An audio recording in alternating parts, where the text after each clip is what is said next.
Hello fellow freelancers, I'm Rob Thursland for The Easy Degree. We're now a full month into 2019 and the first major release of the year, Anthem. Anthem is a third-person open-world RPG made by veteran developers BioWare famous for Mass Effect and Dragon Age, and scheduled for worldwide release on the 22nd of February. As has become something of an industry norm, there's been a number of open and closed alpha and beta tests for Anthem. In this video, we're going to look at the game with one very important question. Is it worth buying at release date? I'll be honest with you, from the start, I was less than enthusiastic at the announcement of Anthem.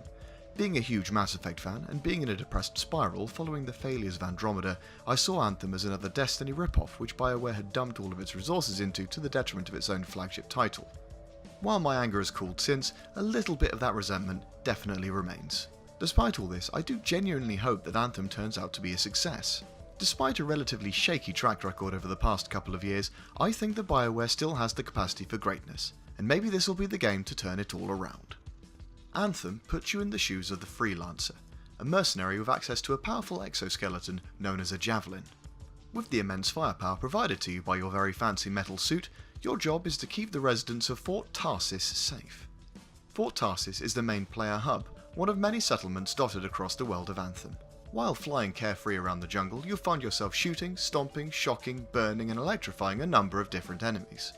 Anthem provides you with the choice of 4 separate classes of javelin to use. To back up your javelin's powers, Anthem also provides a number of different guns to use, ranging from assault rifles, to pistols, to SMGs, to shotguns, to sniper rifles, to marksman rifles, and in the case of the Colossus, assault cannons and grenade launchers. The beta starts at level 10 and caps at level 15.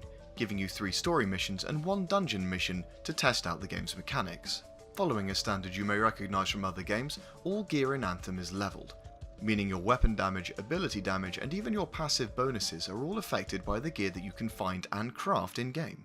With that being said though, I think it's about time that I strap into my javelin and fly out into the great unknown that is the Anthem Open Beta. The first thing you notice in a video game is how it looks, and Anthem most certainly doesn't disappoint. Fort Tarsis itself has an almost Lawrence of Arabia feel to it, which greatly contrasts with the nearby verdant lush jungles. The world design, whether you're wandering around the markets or investigating the corpse of some many-legged dead thing in the bottom of a deep cave, nearly always impresses. Both your javelins and the creatures you meet out in the wild have got very interesting designs, with no shortage of unique creatures trying to rip your mechanical face off. The javelin's appearance is completely customizable, meaning that the only real barrier is you or your friends having completely detestable fashion sense. Cosmetic items are available to buy for in-game currency, giving you complete control over how your javelin looks. My only real gripe with the game is the fact that the guns in comparison to everything else just look quite dull. Often the difference between guns is down to the colour and very little else besides. Considering how much effort had been put into javelin customization, I just found it unusual that they hadn't put anywhere near as much effort into making the guns look different. It is possible, however, that we'll see more unique designs later into release. While it's quite difficult to judge the story of a game based on its open beta, there were a few things I noticed that I want to share with you. As I joked earlier in this review, it feels like we've heard the premise of this game 100 times before. In terms of quest design, it sometimes felt like a mission had been literally ripped out of Destiny, and while it's far from original, the storyline to these missions aren't necessarily bad.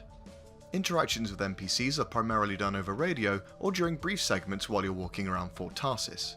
Most of the conversations I had seemed to end with 2 choices for dialogue, one for being the nice guy and one for being a miserable bastard. Frankly, I was quite disappointed with the quality of NPC interactions because BioWare's proven over the years that they're very good at weaving a story based around the characters around you.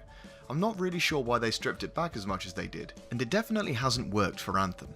There's also a couple of instances of a character doing something just so stupid that you have to wonder what they thought would happen. At the end of the day, a video game needs to be able to stand up on its gameplay, and in my opinion, Anthem could stand up on its gameplay alone. Whether you're soaring through the jungle, shooting something in the face, or firing a rocket at a nearby helpless critter, Anthem's found a way of just making it feel responsive and fun to do. I was especially impressed with how good the flying system is in Anthem. Considering BioWare's last attempt at a more aerial style of gameplay was Mass Effect Andromeda, it is genuinely impressive just how much they've improved on the system since.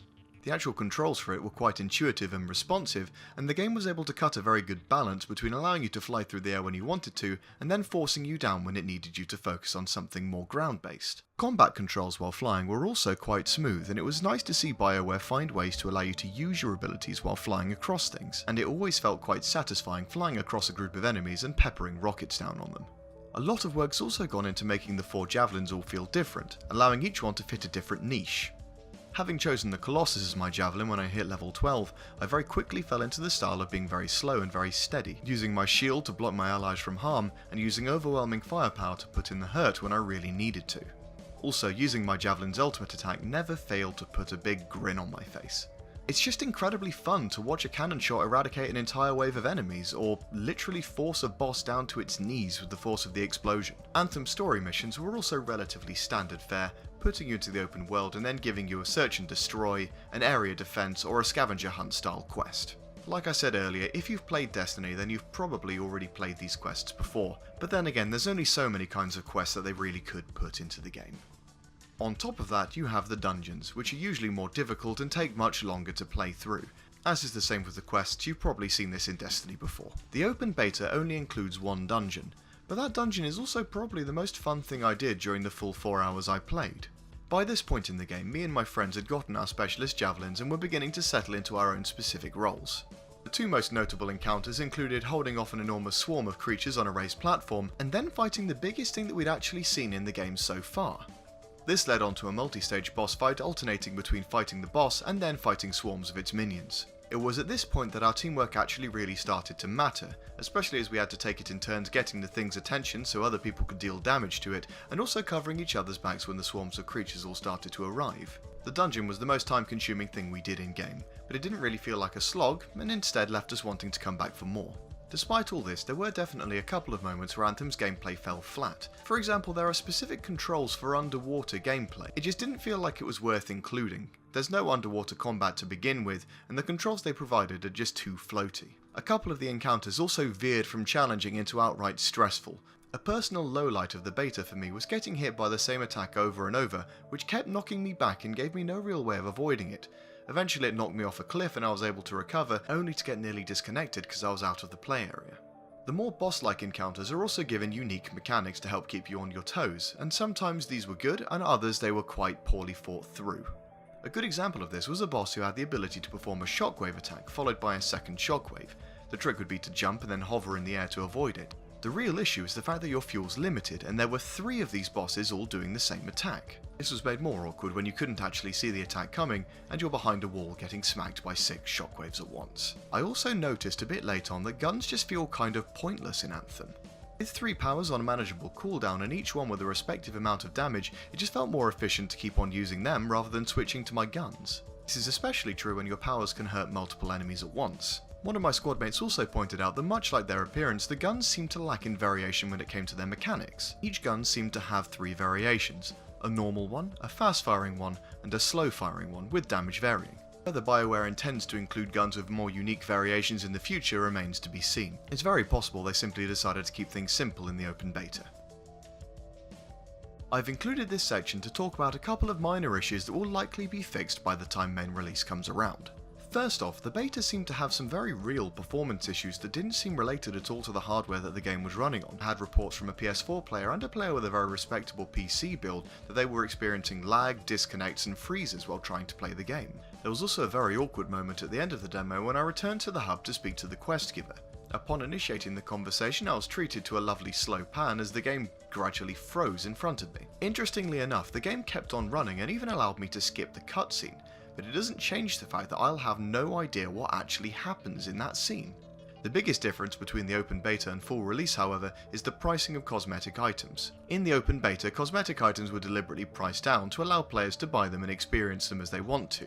I'm expecting the prices in the main game to be much higher, and whether or not this means there's going to be a significant amount of grinding cosmetic items remains to be seen. Obviously, the point of an open beta is to find these flaws and fix them, so I'm imagining by the time we get to the main release, points 1 and 2 will already be resolved. However, I would suggest you keep an eye on reviews just in case there's a couple of wrinkles there that still need to be ironed out.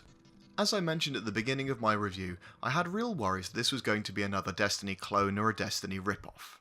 While there are a few instances where it definitely does resemble Destiny, I would say that Anthem can and does stand on its own 2 feet. The maneuverability of your javelin and the interesting powers you get both go a long way to making this game feel different, but when you are hopping from quest to quest, you will definitely feel at least a little bit of deja vu. I would also say if you don't have friends to play the game with and you don't like teaming up with randomers online, this is not the game for you. The content is definitely designed for a party of 4, and the game will try to force you into a group to do it. If you are also put off by Destiny trying to push you into the PvP elements of the game, then rejoice now. Anthem is designed to be player versus enemy only, or at least for the near future. If, like me, your last BioWare game was Andromeda, I implore you to not hold that against Anthem. It's taken the gameplay of Andromeda and mastered it into a really fulfilling game experience. I will personally not be buying Anthem at release, but do intend to buy it in the future. While I enjoyed the gameplay and the world looks gorgeous, I was very much put off by the lack of characterization and the hints at a subpar story. However, if you find that Destiny 2 has failed to scratch that itch you have for an MMO-light experience, then you definitely can't go wrong with trying Anthem, especially if you have 3 friends who are all willing to jump in with you. If you've enjoyed this review, then please make sure to like, share and subscribe to The Easy Degree and click that notification bell so you can see more from us in future. I've been Rob Fersland, bye bye.